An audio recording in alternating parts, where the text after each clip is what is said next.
que dá o sinal de gravação. Olá, tudo bem? Sejam todos muito bem-vindos a esse momento. Hoje nós vamos tratar da aula 9, livro de Êxodo, do EBR, Estudo Bíblico e Reflexões. Hoje nós vamos falar sobre o tabernáculo. Ele está concentrado aqui, as instruções que Deus deu para Moisés, no capítulo 25 até mais ou menos o capítulo 31. Nós vamos caminhar e eu convido você também, que está vendo agora, a fazermos uma imersão nesses capítulos e entender um pouco mais aquilo que o Senhor deixou para nós, essa riqueza do livro de Êxodo. A presença de Deus entre o seu povo. Esse é o tema desta aula. Então, a presença de Deus, para ele estar presente entre o povo que ele escolheu, um povo que ele elegeu, a partir de Abraão, Isaac, Jacó. Agora nós já estamos, então, caminhando com Moisés. Ele já saiu do Egito e já adentrou, passou pelo mar e já está no deserto, então, com aquele povo. Então, nós estamos junto com eles, ali naquele deserto. Eles já têm as tribos divididas, já tem o grupo dividido. E agora, então, o Senhor chama Moisés e fala para ele preparar os elementos, o formato, tudo aquilo que precisa para ter um tabernáculo. E o tabernáculo traz essa representação, essa cópia, essa sombra. Podemos dizer que é uma cópia do trono celestial. É Deus dando para ele as instruções dos elementos para que ele fizesse um lugar semelhante ao céu, onde está Deus, onde Deus habita, para que Deus se fizesse presente também ali naquele tabernáculo. Então, é esse processo que nós vamos adentrar agora. Após libertar e ensinar, Deus pede para que ele faça um lugar para habitar entre o povo. Deus precisava de um lugar específico, e ele escolheu, então, o deserto, e escolheu no deserto fazer um tabernáculo que era movido, levado de lugar para lugar, e nesse tabernáculo ele se fazia presente. O tabernáculo, em hebraico, significa habitação. Habitação é onde Deus habita, aonde nós habitamos, né? Então, a nossa habitação. Já podemos ir pensando a respeito do nosso tabernáculo, do nosso corpo. Então, Deus não nos visita, é isso que nós vamos refletir, e eu convido você a pensar sobre isso. Às vezes a gente clama para o Senhor, visita minha alma. Talvez nós estamos equivocados nessa frase. Talvez o que nós precisamos é melhorar o nosso tabernáculo, deixar que o Senhor faça um tratamento, um trabalho, que nós tenhamos mais reverência, mais respeito com o próprio tabernáculo, para que ele faça uma habitação dentro de nós, uma habitação eterna, começando agora já. Ele vai habitar em nós até a volta de Cristo, até morarmos com ele eternamente. Então, a habitação de Deus é a partir do momento que nós aceitamos Cristo Jesus. E mais do que um templo, é um símbolo da presença real de Deus entre os seres humanos.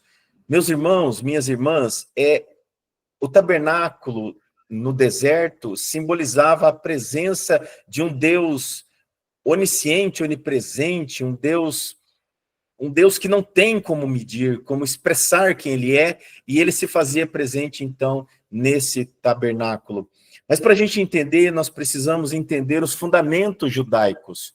Foi assim que o apóstolo Paulo, foi assim que João, o apóstolo, foi assim que Pedro e Tiago, irmão de Jesus, e o próprio Judas, irmão de Jesus, tentou traduzir para nós o que é o cristianismo, quem é Cristo, trazendo para nós essa realidade, para nós gentios, eu estou dizendo agora, trazendo para nós, mas dentro da vivência deles, dentro do judaísmo. O próprio Senhor Jesus Cristo era um judeu, ele praticava o judaísmo, ele ia no templo, ele fazia aquilo que tinha que ser feito dentro do judaísmo. Então a gente precisa entender os elementos, os fundamentos do judaísmo. Então, por que Deus mandou construir um tabernáculo? Por que ele mandou construir? Essa é a grande pergunta. Então, no judaísmo, o tabernáculo é o centro da adoração dos sacrifícios, da purificação e a revelação da glória de Deus. Deus apareceu para Moisés numa sarça, e essa sarça não pegou fogo. Era comum uma sarça, pelos gravetos, pela forma dela ser seca, pegar fogo e queimar. Mas aquela não pegou fogo, não queimou, não se consumiu. Então chamou a atenção de Moisés, a ponto dele se aproximar, e então Deus pediu para ele tirar as sandálias. Talvez agora é o momento de nós tirarmos as nossas sandálias, as nossas crenças, as nossas tradições religiosas, aquilo que a gente achava que sabia de Deus, tirar as nossas sandálias e começar a entender esse Deus que desceu com a sua glória, falando e escolhendo um lugar para habitar entre os judeus naquela época, o povo de Israel, então, mais especificamente falando do povo hebreu naquele tempo. Então, no judaísmo existia para isso, é um centro de adoração, sacrifícios, purificação, revelação da glória de Deus. É uma cópia do mundo celestial, da glória de Deus celestial, do céu, da onde Deus fica. É uma cópia, uma expressão disso. Lá em Hebreus, capítulo 8, fala sobre isso. Cada detalhe ensina algo sobre a santidade de Deus, cada detalhe ensina sobre a separação entre o Criador e a criatura, cada detalhe nos ensina essa mediação necessária entre Deus, Moisés, os sacerdotes, sumos sacerdotes e o povo de forma geral, para acesso à presença divina. Como é que eles podiam chegar na presença divina? Então, no Êxodo capítulo 25, aqui nas escrituras, versículo 8, está escrito assim: e me farão um santuário para que eu possa habitar no meio deles. E baseado nesta frase, baseado nessa informação que Deus deu para Moisés, nós vamos então entrar agora nos elementos do tabernáculo, onde Deus faz as instruções. Depois que Deus dá todas as instruções para Moisés, o povo faz uma desobediência, faz um bezerro de ouro, eles de novo perdem aquilo que eles tinham conquistado, que era essa comunhão com Deus. E Deus, então, olha para isso, espera, renova a aliança, reescreve a tábua, e aí, então, pede finalmente, depois que eles se consagram, depois que eles entendem que eles tinham errado e falhados, eles passam por esse arrependimento. Então, aí, Deus autoriza Moisés a fazer o tabernáculo. Então, nós vamos ler hoje, falar sobre as instruções que Deus deu para Moisés fazer. Eles falham, erram como povo de Deus, fazem um bezerro, trocam Deus por outra coisa, pecam, erram, falham, Moisés fica irado, acontece coisas, eles se arrependem, e Moisés, então, daí, depois de tudo isso, que ele é autorizado a fazer o tabernáculo. Olha como que Deus prepara o nosso corpo, a nossa mente, a nossa alma, para que possamos ser, às vezes, esvaziado de tudo, passar pelo deserto, para depois, então, ele habitar entre nós, no nosso coração, na nossa alma.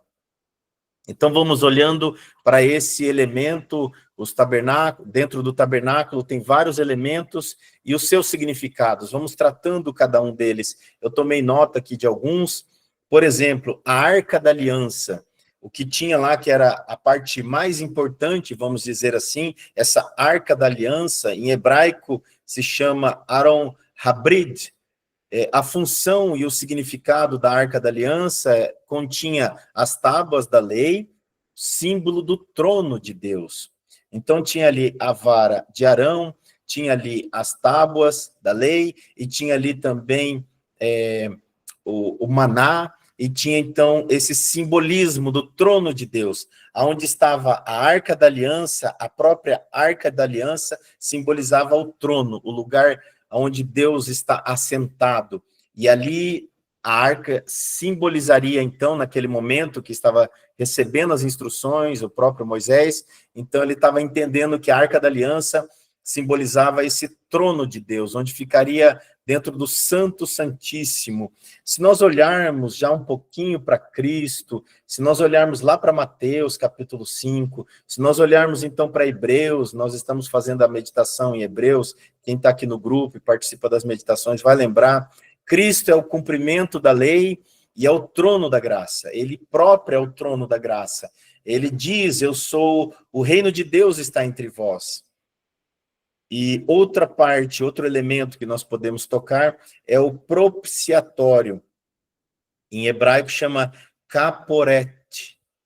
É a tampa da arca onde o sangue era aspergido, o sangue do cordeiro inocente ia ser aspergido. Cristo é a própria propiciação por nossos pecados. Está escrito isso em Romanos, capítulo 3.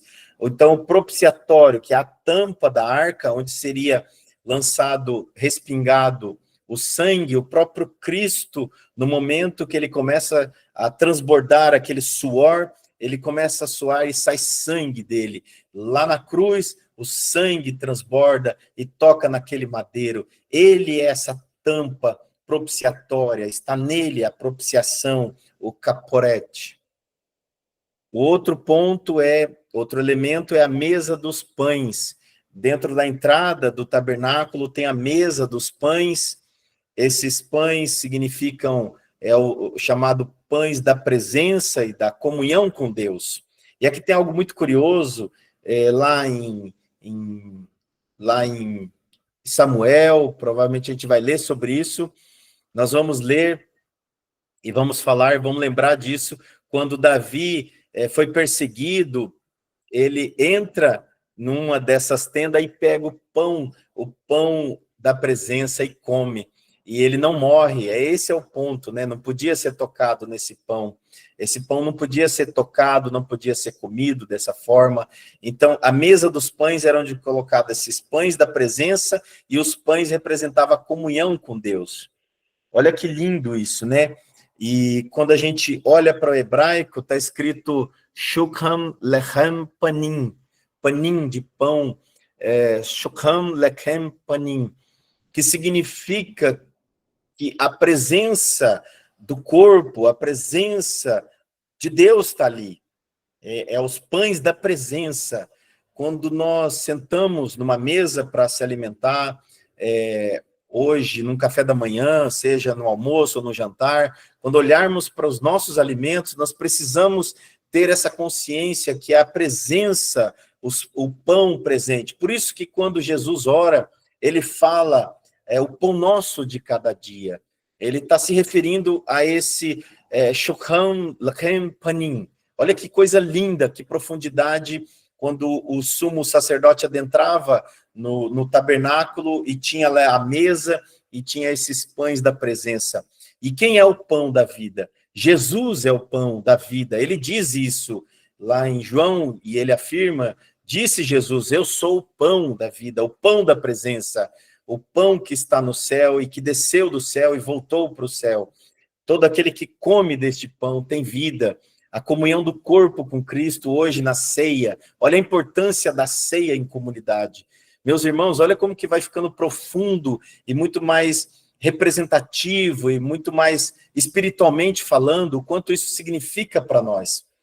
Às vezes a gente passa despercebido, começa a entrar nos usos e costumes, a gente acaba entrando num comportamento padrão, a gente começa a entrar numa rotina natural, até de cultuar a Deus, e esquecemos que existe todo um processo de reverência, um processo de cuidado. Então, olhando agora para dentro desse tabernáculo, nós enxergamos então o castiçal, também conhecido como o candelabro, o menorá, o candelabro, onde está a luz, a presença ali, dessa luz contínua no santuário. Como era um lugar fechado, era muito escuro, então para ter luz tinha o menorá, ou a menorá, o castiçal, que simboliza a luz, que simboliza a palavra, que significa a presença real da palavra de Deus dentro do tabernáculo. E vocês vão lembrar que lá em Apocalipse tem um momento que o próprio Senhor Jesus, ditando para João, lá em Apocalipse, dizendo, escreva ao anjo da igreja, eu vejo as tuas obras e gosto disso e disso, mas se vocês continuarem com aquilo, eu vou tirar de vocês o meu candelabro, eu vou tirar de vocês o meu castiçal, eu vou tirar de vocês o menorá, eu vou tirar de vocês a luz, a palavra. E pode acontecer de ter igrejas hoje, denominações hoje, que está sem essa palavra. Foi tirado, o próprio Cristo tirou a menorá, tirou o castiçal, tirou aquele fogo, né, que faz a luz, que é a palavra de Deus. Jesus é a luz do mundo, ele disse isso, foi dito isso pelo próprio João, ouvindo dele, quando ele estava aqui humano. Eu sou a luz do mundo, ele é o próprio candelabro, ele é a menorá no mundo. Se fez aqui nesse mundo de trevas, ele trouxe luz. Outro lugar que nós vamos adentrando e chegando mais perto é o altar de incenso. É um lugar que, antes do Santo Santíssimo, é um dos lugares mais sagrados. É o altar do incenso, que é conhecido em hebraico como Mizbeach Haketoret.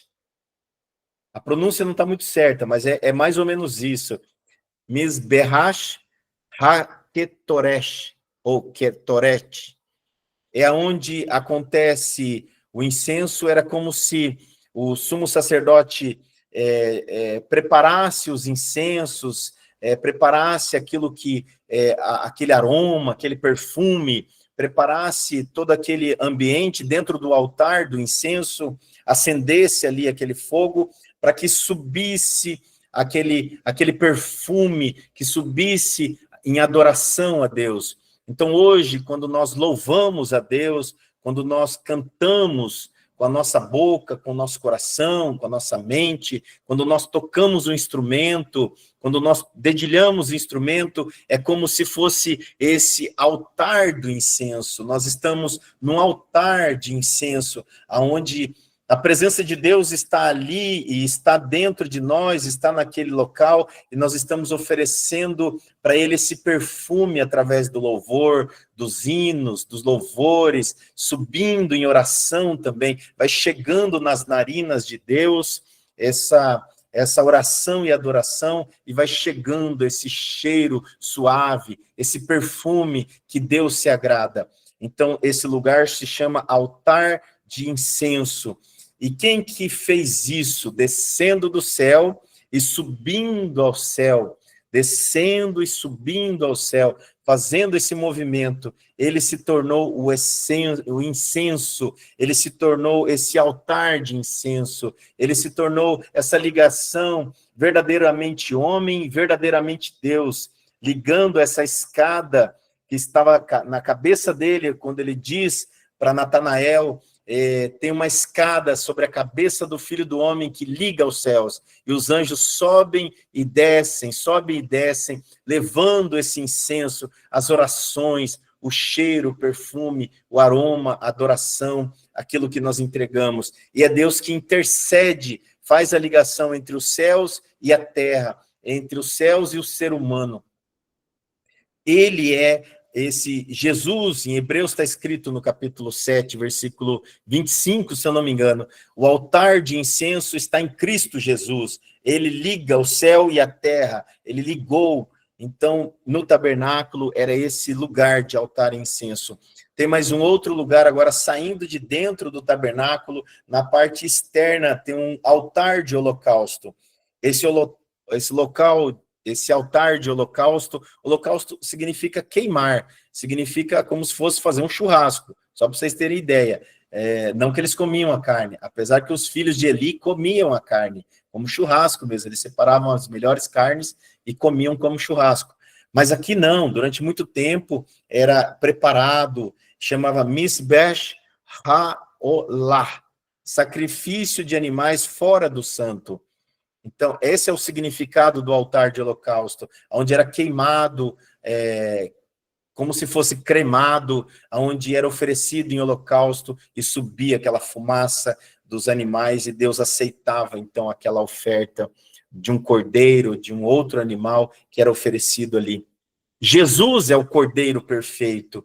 Ele é o Cordeiro que morreu por nós na cruz, que foi oferecido nesse altar de holocausto. Ele ofereceu-se a si mesmo, indo sem ninguém pressionar. Ele foi, chegou o momento, ele disse, chegou o momento, agora é a hora. Chegou a minha hora. Levantem-se, vocês não ficaram comigo uma hora, João, Pedro e Tiago, agora chegou o momento. Agora é a hora. E do lado de fora ainda tem um lugar que chama Bacia de Bronze.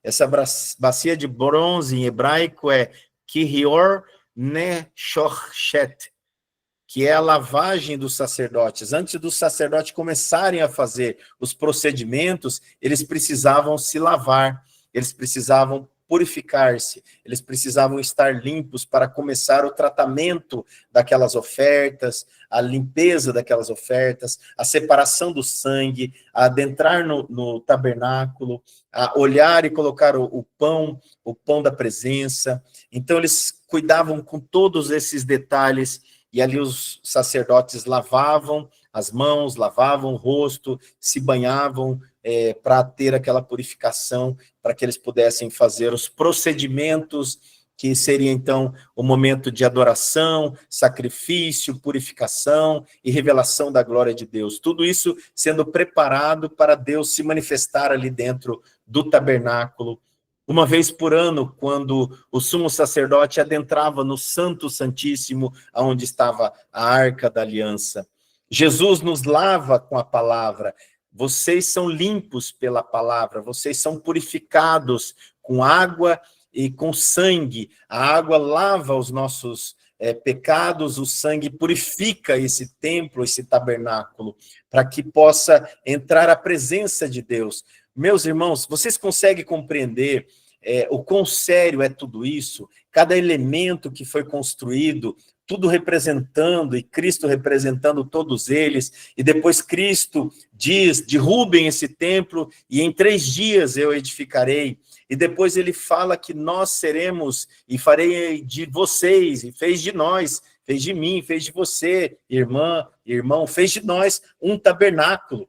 Então, dentro de nós e fora de nós, tem toda essa preparação. Se nós olharmos para fora, precisamos passar por essa bacia de bronze, passar pela limpeza, lavar o corpo, passar pelo batismo conscientemente, professando a fé em Jesus Cristo. E aí nós precisamos, então, passar por esse fogo que queima, que é o holocausto, a oferta, queimar o nosso ego, queimar o velho homem, queimar o velho Adão em nós, queimar o velho ser humano dentro de nós, aquele homem que carrega em si a natureza adâmica, queima em holocausto. A partir disso, nós entramos no altar do incenso, e aí nós começamos a oferecer a Deus em adoração, em louvor, em oração, em súplicas, em petições, e isso vai sendo levado pelo próprio Senhor, por Ele ligar, vai chegando nas narinas de Deus, e Ele vai se agradando com o nosso louvor, com o nosso cântico,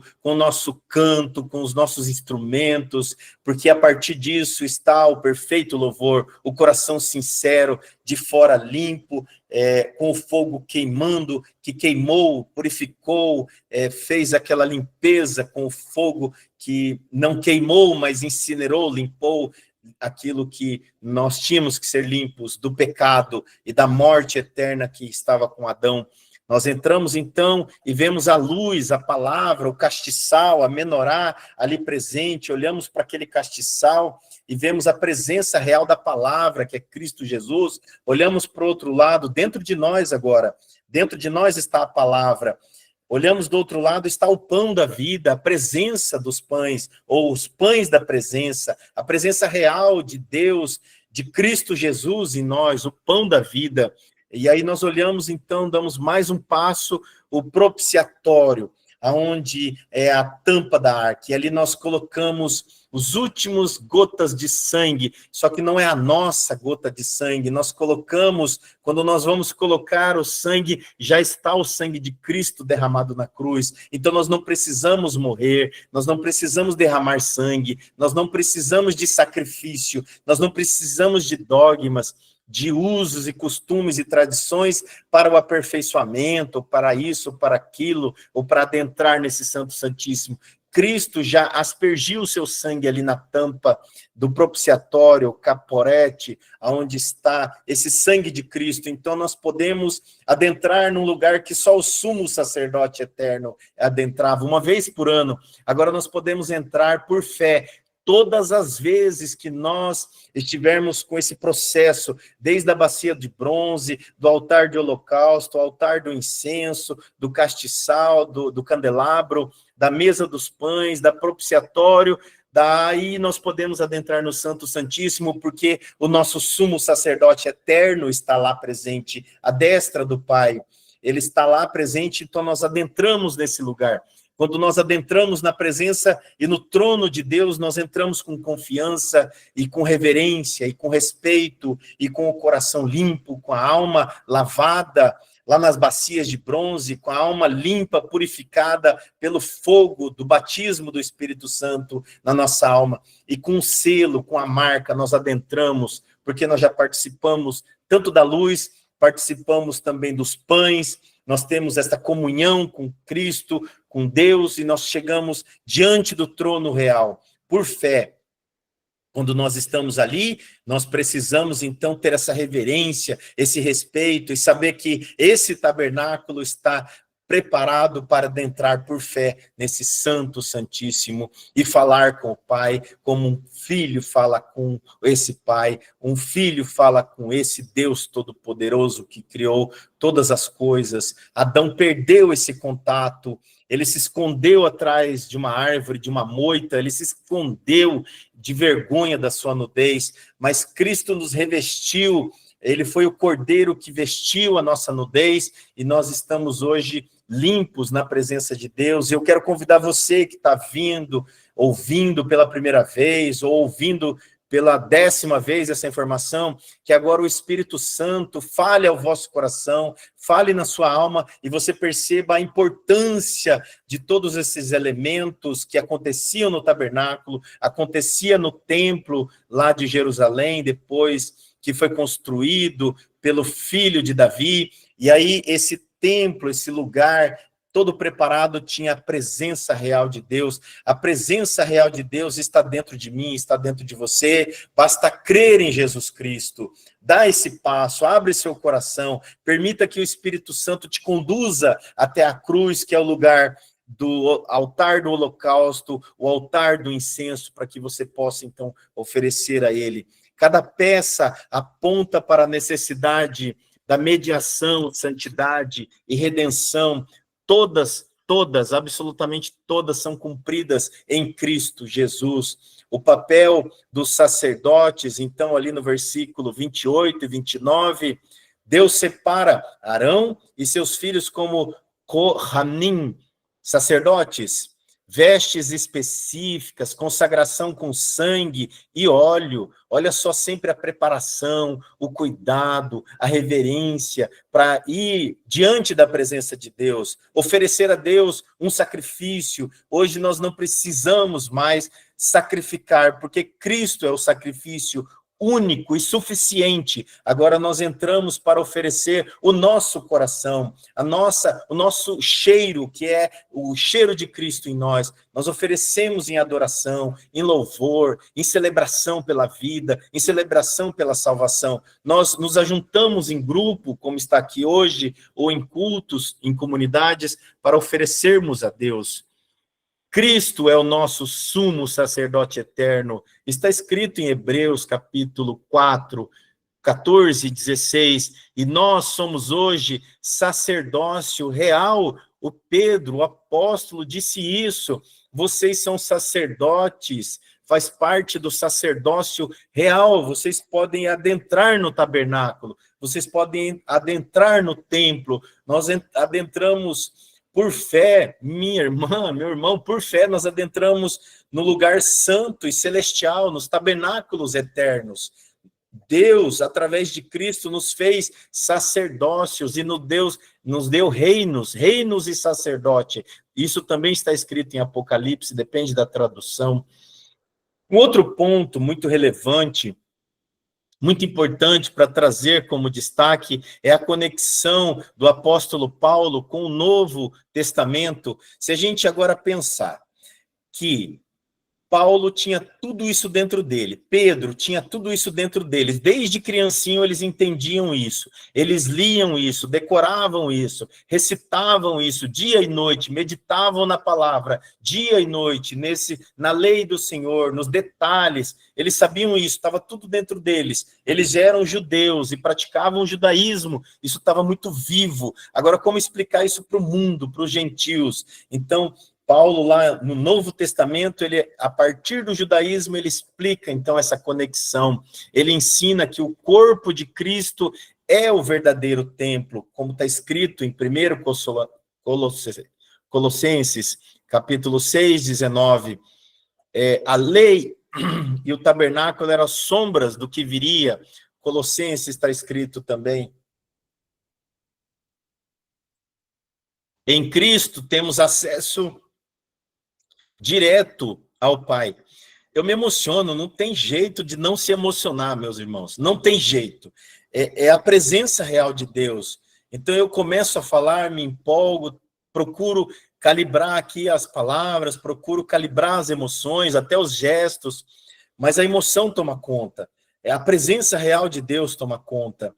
Quando a gente começa a fazer essas conexões entre Pedro, João, Paulo, os apóstolos, que eles entendiam cada detalhe, a importância de cada elemento do tabernáculo e do templo, eles viam esses elementos, eles sabiam que representavam cada um, eles sabiam que não podiam nem chegar perto, só o sacerdote entrava lá, o sumo sacerdote entrava naquele outro lugar, e Paulo agora estava explicando que Cristo é o verdadeiro templo, o corpo dele é o templo. E o que o povo fez? Os próprios judeus fizeram com o templo? Destruíram, chicotearam, colocaram uma coroa de espinho, surraram, furaram, perfuraram as mãos, perfuraram o lado, bateram, machucaram o templo, destruíram o templo. Mas ao terceiro dia, Deus o ressuscitou, levantando esse templo, e aí ele teve autoridade da terra e do céu para nos fazer também templo e morada. Como é que nós sabemos disso?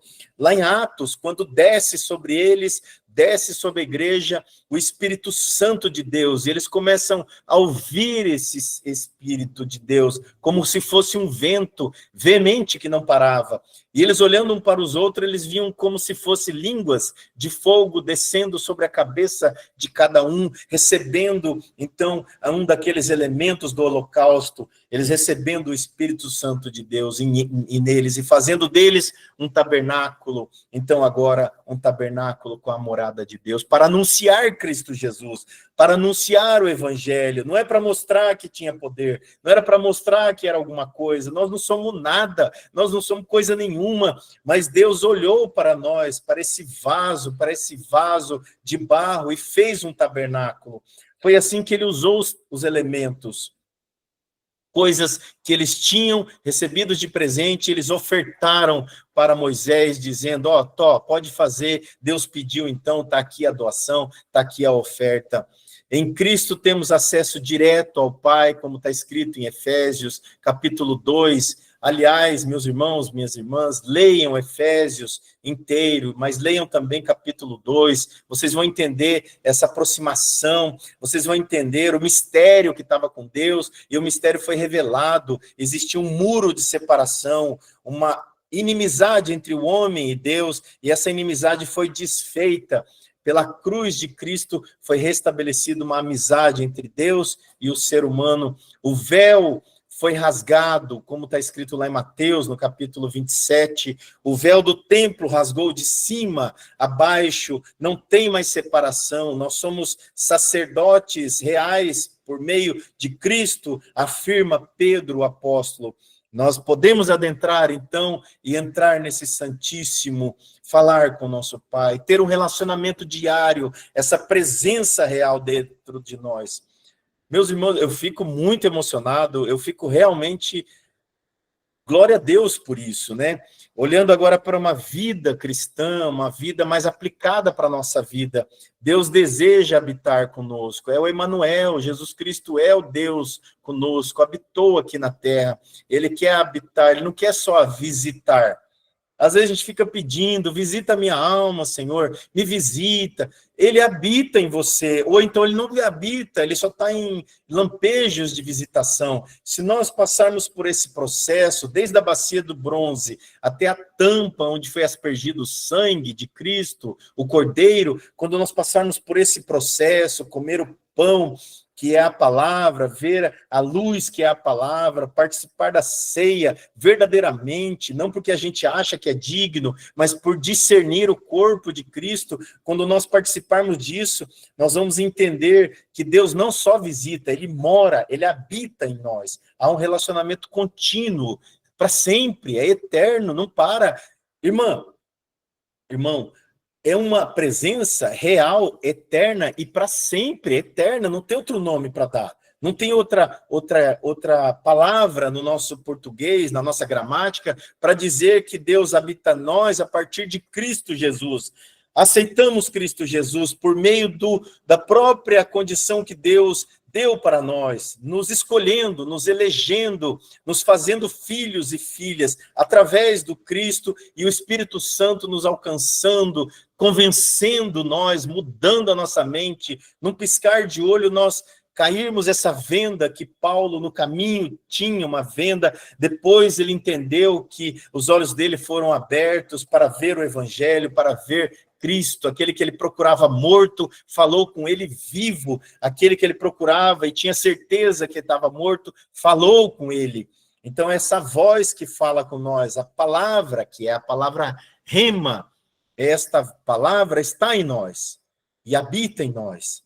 Então não é mais assim, Senhor, visita a minha alma, Senhor, me faça sentir a tua presença mais uma vez, me faça perceber que o Senhor está dentro de mim, na minha alma, porque agora eu estou com medo, eu estou vacilando, os meus pés estão vacilando, eu estou com os joelhos meio que falhando, as mãos estão fracas, meus joelhos estão desconjuntados, mas eu estou afirmando os meus pés, endireitando. Senhor, eu sei que o Senhor está em mim, me faça perceber a sua presença real.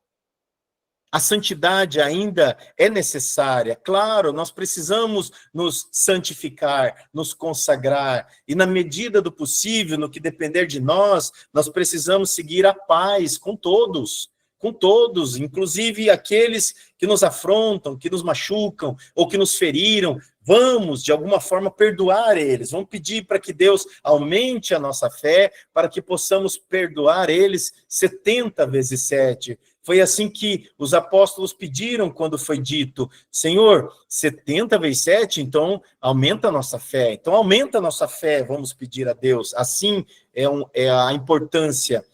Precisamos entender que o culto, irmão, um culto não é um local físico, não é um ajuntamento. O culto é uma vida consagrada a Deus, é uma vida racional, consciente a Deus, é uma devoção diária a Deus, é uma entrega diária a Deus. Esse é o nosso culto racional. Nós nos juntamos em comunidade semanalmente, 2, 3 vezes por semana, uma vez por semana, a cada 15 dias, depende das condições e circunstâncias de cada um.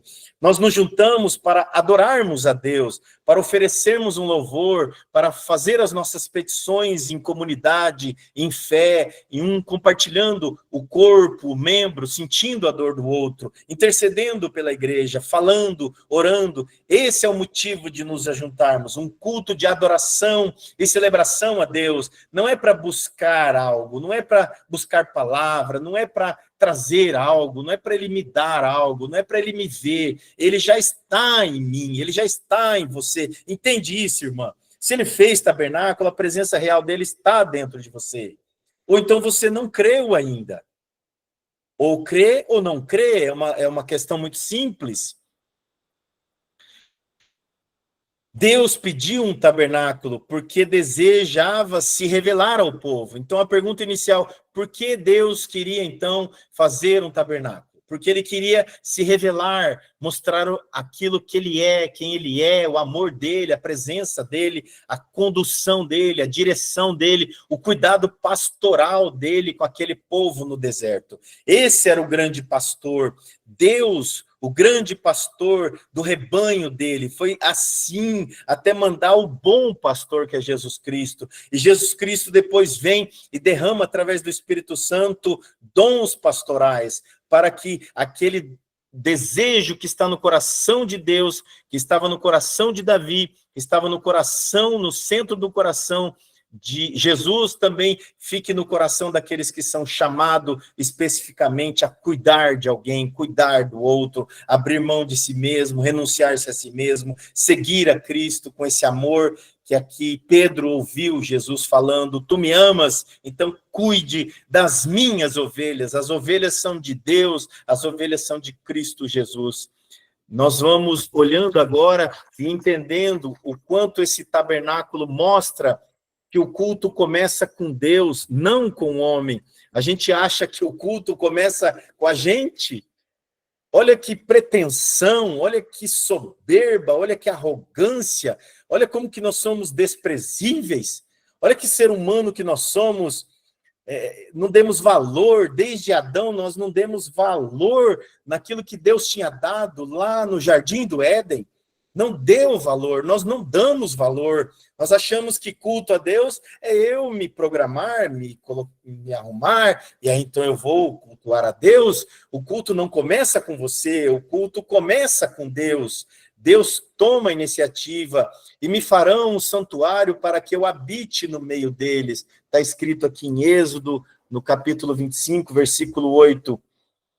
Como a gente começou ali no início falando, e hoje essa aplicação, o culto não é um espetáculo, um show, performance de pregadores, pregações que são exaltação para o homem, ou então que você se sente muito pequenininho, Deus tem que ficar te levantando. Não, não é para agradar as pessoas. O culto é para que você tenha essa resposta da presença de Deus que o chamou e que o chama e que vai continuar nos chamando pela palavra que é Cristo Jesus. O culto não é dentro de um templo, não é dentro de um salão. O culto é diário, é uma presença diária.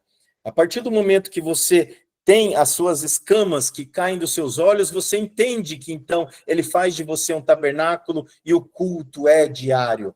Esse culto é real, não é mais para você ir no lugar achando que você está fazendo culto. Nós estamos cultuando a nós mesmos. Vocês já viram lugares que as pessoas se levantam e vão lá na frente testemunhar? Estão falando de si mesmo, estão transvestidos de palavras bonitas, dizendo que Deus fez para mim, que Deus ouviu a minha oração, que eu não merecia, mas Deus me atendeu, e foi a última vez que se ele não fizesse, porque se ele não fizesse, meu Deus do céu, é sobre você o culto, então? Será que nós não estamos errando, como vai acontecer agora nos próximos capítulos? Deus explicou certinho para Moisés quais eram os elementos, o formato, aquilo que ele precisava usar. Quando Moisés foi fazer, o povo fez um bezerro de ouro, fez um Deus para eles.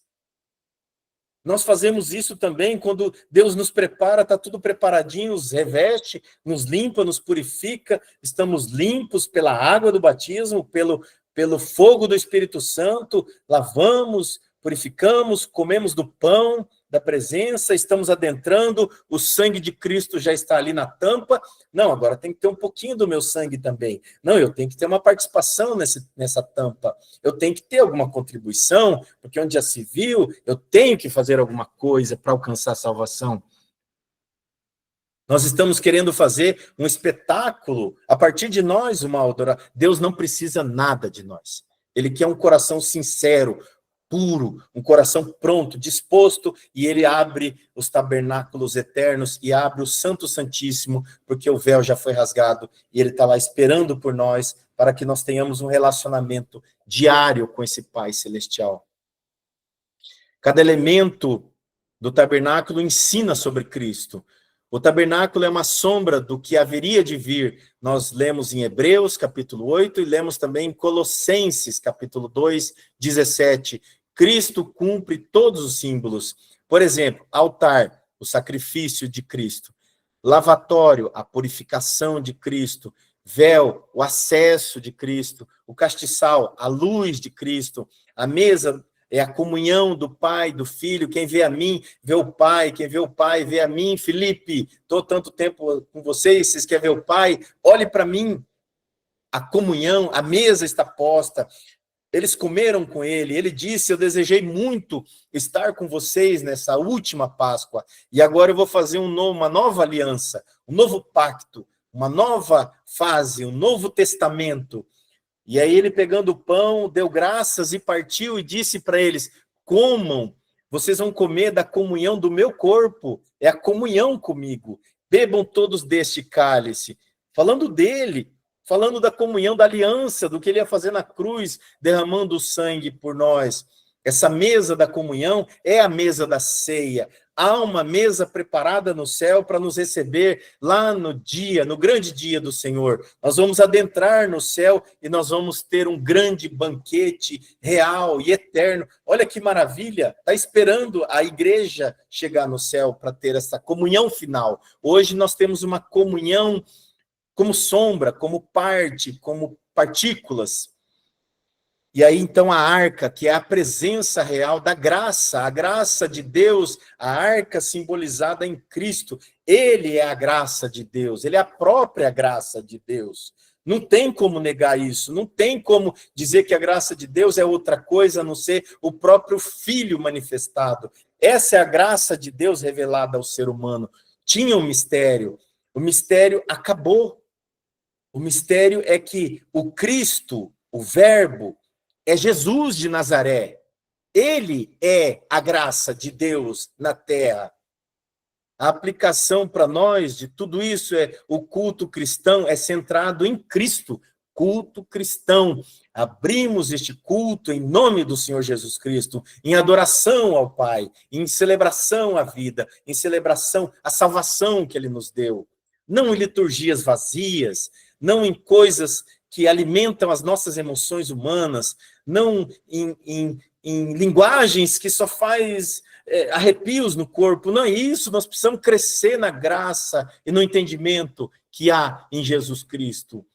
Entenda isso, meu irmão. No amor de Deus, entenda isso. Entenda que o que Cristo quer de nós é isso, centrado na pessoa dele. Ele está no centro, ele não está na beirada, ele não está na outra beirada, ele não está num canto, ele está no centro para que todo mundo tenha acesso. Ele está no meio, ele não está mais nas beiradas, ele está no meio, no centro do planeta, em Jerusalém. Agora ele faz parte de Jerusalém celestial, para que nós possamos ter esse acesso eterno com ele.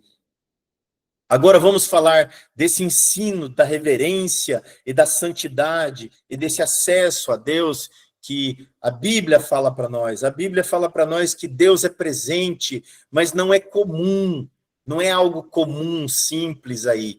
Deus, ele é presente, ele é onipresente. Os sacerdotes lavavam-se naquela bacia de bronze, vestiam-se, se consagravam com óleo e com sangue de um animal, se consagravam para o servir, o diaconal, o serviço diaconal. Jesus diz pela primeira vez essa palavra em grego, escrita diáconos. Eu vim para diáconos, eu vim para servir o meu Pai. Ele veio para servir o Pai, não nós. Se Jesus não veio para servir nós, por que nós achamos que Deus, então, tem que servir nós? Olha que compreensão invertida das coisas, né? Os sacerdotes lavavam, se vestiam, se purificavam e se consagravam para servir, para adentrar naquele lugar. O culto hoje precisa, irmão, irmã, não estou falando do cooperador, do ancião, do pastor, do reverendo. Não estou falando deles, eu estou falando de você. De mim e de você. Nós, pessoalmente, cada um, precisamos nos preparar. Cada um sabe o que é se preparar para oferecer um culto a Deus. Cada um precisa saber onde está o seu temor. Não é medo, é um temor. é um respeito tão profundo, mas tão profundo, mas tão profundo que tem temor, a pureza no coração, um coração quebrantado, um coração quebrado, um coração que está, assim, diante de Deus, diante da cruz de Cristo, aberto, dizendo, Senhor, eu sou pecador, eu sou uma pecadora. Essa pureza, você alcança a consagração. Isso é um culto aplicável. É aí que Deus se faz presente, é aí que ele habita, ele mora, ele vive e ele ceia comigo e com você. Vamos falar sobre o culto que é completo. O culto que é completo envolve o nosso corpo, envolve a nossa mente, envolve o nosso coração, o nosso ser, a nossa alma. Então, corpo, mente e coração. Um tabernáculo integrava, então, a música, integrava aromas, integrava cores, integrava ofertas, silêncio, intercessão, palavra e sacrifício. Esse é um culto completo que acontecia nos tabernáculos, no deserto, e acontecia também no templo. E hoje, no culto, quando nos reunimos, tem uma música cristocêntrica, falando da soberania, dos atributos de Deus. É um culto que tem aroma, que tem cheiro em nós, que nós exalamos cheiro, perfume através das orações. Tem oferta de coração, tem oferta, contribuição, tem doação de serviços, tem um coração inclinado a servir o próximo, tem silêncio. O momento de estar em silêncio é em silêncio, o momento de orar é orar, o momento de ofertar é ofertar, o momento de cantar é momento de cantar, o momento de intercessão é momento de intercessão, e o momento da palavra, do ensino é momento da palavra, e o momento de sacrifício é momento de sacrifício, reconhecendo que Cristo já morreu por nós. Esse é o único sacrifício. Um culto cristão, ele deve ser vivo, deve ser integral, 100%, corpo, mente e coração, com toda a nossa alma, com todas as nossas forças, com todo o nosso entendimento, de todo o nosso coração, nós devemos servir a Deus, que é cultuar a Deus, integralmente, intencionalmente. Eu estou fazendo isso porque eu quero adorar a Deus, eu quero reverenciar a Deus, porque eu temo a Deus, porque eu me consagro a Deus, porque eu busco essa pureza de coração. Todos os dias eu sou convertido naquela cruz que Cristo morreu por mim. E é participativo, eu tenho um compromisso, eu tenho uma contribuição, não com a salvação, mas eu tenho uma participação, porque eu quero fazer parte do corpo de Cristo. Então eu participo, sim, e reforço esse papel dentro da comunidade como santuário vivo. Agora nós somos o templo e a morada do Espírito Santo, como Paulo escreveu à igreja de Corinto, lá no capítulo 3, no livro 1. Cada crente é sacerdote e parte do corpo. O culto não é mais centrado em lugar físico, senão nós teremos que ir lá em Jerusalém. Não, o culto é a partir de Deus em nós, mas é uma comunidade consagrada que tem a presença real naquela comunidade, tem vida, tem o Espírito Santo, tem dons, tem virtudes, tem comunhão, tem reverência, tem consagração naquela comunidade. O foco não está nos dons, o foco está nos sinais do reino de Deus, a paciência, a benignidade, a alegria, o domínio próprio, tudo aquilo que faz parte do fruto. Então, ele ensina para nós sobre o sacrifício, a intercessão e a adoração verdadeira. O altar de bronze e o incenso revelam o preço da reconciliação, o valor da oração e o aroma agradável. A aplicação é de entrega, intercessão, louvores constantes. Romanos capítulo 12, versículo 1. Hebreus capítulo 13, versículo 15. Nós temos que, então, fazer o quê quando nós estamos fazendo um discurso sobre Deus, a nossa teologia agora que estamos reformando, reconstruindo, valorizar mais profundamente esse culto cristão. Eu quero convidar você no próximo culto, aqui no Medita Fé, por exemplo, domingo de manhã, quando nós formos ao culto, quarta-feira na casa do irmão Naor, quando nós formos num culto familiar, valorizar mais profundamente o que é que nós estamos fazendo, a partir de Deus em nós, habitando em nós, entender que cada detalhe ele é litúrgico, deve apontar para Cristo. Cada detalhe daquele culto, a forma que colocou a cadeira, tudo que está preparado, a luz, o formato, tudo que foi preparado com carinho faz parte e apontam para Cristo. Viver com reverência, zelo, consciência dessa presença de Deus em nós, formar comunidade onde Deus habita, não apenas visita. Vamos mudar as nossas orações, vamos mudar as nossas petições. Visita, Senhor. Não, agora é assim, Senhor, a sua presença é real. Nós queremos te agradecer, Senhor, e me faça sentir a tua presença, me faça perceber a tua presença. Traga para minha consciência, dentro desse barulho da minha mente, dessa agitação de águas dentro do meu coração, da minha alma, a calma. E traz para mim, Senhor, essa consciência plena de que a sua presença é real, está dentro de mim, a visitação da habitação de Deus dentro de mim, dentro de você, meu irmão. O desejo de Deus é desde o Éden, essa presença na viração do dia, de ter esse contato, essa presença dentro do jardim, dentro de nós. Nós somos o jardim de Deus, Ele quer nos visitar, porque Ele nos fez, nós somos criatura dEle, nós somos criação dEle, Ele quer visitar, Ele quer também contemplar a própria criação em nós, mas nós queremos fazer bezerro de ouro, a gente tira Jesus do centro, coloca Ele no canto, a gente assopra as velas da menorá, do candelabro, a gente começa a deixar o pão cair da mesa de qualquer jeito, a gente deixa qualquer um pôr a mão no pão, a gente deixa virar uma bagunça. Vamos organizar esse templo, o seu templo, esse tabernáculo carnal que é o nosso, vamos cuidar, vamos ter essa consciência. Em Gênesis, Deus andava com Adão no jardim, a queda quebrou essa comunhão. Em Êxodo 25:8, que eu já citei aqui 2 vezes, vou falar pela 3ª vez, e me farão um santuário para que eu habite no meio deles. E me farão, quem fez? Jesus Cristo nos fez. Jesus Cristo nos fez. Simbolicamente, por sombra, Moisés fez. Por sombra, Salomão fez um templo. Mas Deus não habitou mais, depois que foi destruído aquele outro templo e reconstruído pelos sacerdotes que vieram do pós-exílio da Babilônia. Não tinha nem arca, não tinha presença, não tinha graça, eles fingiam que tinha graça de Deus lá dentro, não tinha. Jesus Cristo precisou vir e restabelecer todas as coisas. Deus quer estar presente, quer estar por perto, quer estar envolvido com o seu povo. Ele é o nosso pastor eterno. Ele quer viver com nós.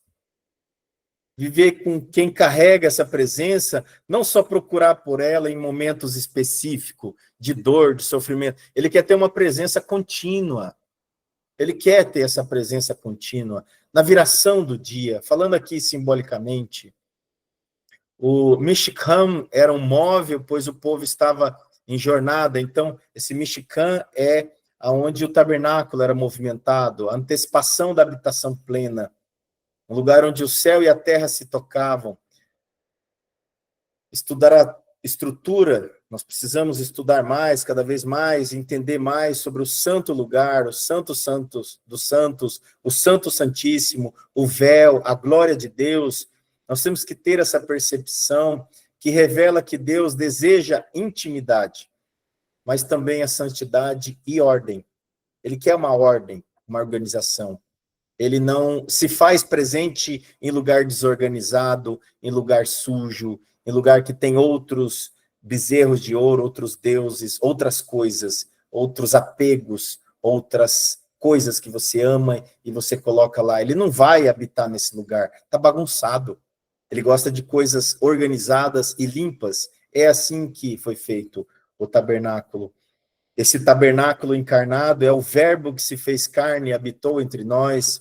No grego, é eskinosen, armou sua tenda, armou o tabernáculo entre nós. Cristo veio e se fez carne, se fez tabernáculo entre nós. É a plenitude da presença de Jesus, a presença divina entre os homens, como está escrito lá em Colossenses, no capítulo 2, versículo 9, ver Cristo como uma ponte entre Deus, o Deus santo, com o homem pecador, o Deus puro com o homem caído, um homem que não passa de trapo de imundícia. Ele é a habitação visível do Deus invisível. Cristo Jesus é a habitação visível do Deus invisível. Por isso que nós precisamos olhar para os evangelhos e olhar para Cristo Jesus de Nazaré, o Nazareno, pelos olhos dos apóstolos. Eles contando para nós como é que era esse menino que nasceu na manjedoura, caminhou com 12 anos, conversando com os mestres das leis, os doutores das leis, e depois aparecendo no batismo, e depois iniciando a sua jornada, seu ministério, e passando pela terra, e morrendo na cruz, ressuscitando e reaparecendo para eles, e habitando com eles 40 dias, explicando, ensinando, reforçando tudo isso para eles. O Espírito Santo agora falando dessa terceira pessoa da Trindade, Deus agora habita em nós. A glória da última casa é melhor do que a primeira. 1 Coríntios 6,19 está escrito, não sabeis que sois templo do Espírito Santo? Pergunta Paulo para a igreja de Corinto, você não sabe que você é um templo do Espírito Santo de Deus? A promessa de uma nova aliança, lá em Jeremias, no capítulo 31, se cumpre com a habitação do Espírito Santo em nós hoje. O Espírito de Deus derramado sobre toda a carne humana, o Espírito seria derramado, se cumpriu em Atos e continua se cumprindo nos nossos tempos hoje com a habitação do Espírito Santo. Então, cultivar essa sensibilidade ao Espírito, essa santidade, essa comunhão, pois o templo precisa estar limpo, sendo cuidado para uma presença, a habitação de Deus diária. Essa habitação, ela é eterna. Nós vemos lá em Apocalipse, eis o tabernáculo de Deus com os homens, capítulo 21. O plano final de Deus não é apenas nos levar ao céu. Ele não quer só levar ao céu, mas fazer do céu a sua morada conosco. Ele quer que nós coabitamos com ele no céu. Ele quer que nós tenhamos essa herança com ele. Nós somos cordeiros com Cristo Jesus lá no céu. E é uma habitação, uma morada eterna. Enquanto nós não habitamos e moramos no céu, ele habita em nós nesses tabernáculos humanos. Olha que privilégio, meu irmão, minha irmã. E eu encerro aqui essa aula de hoje, falando para vocês, fazendo uma pergunta de reflexão. Você tem vivido como alguém visitado por Deus ou como alguém em que Deus habita? É uma pergunta que vale a pena refletirmos e pensarmos e analisarmos. Fique com Deus.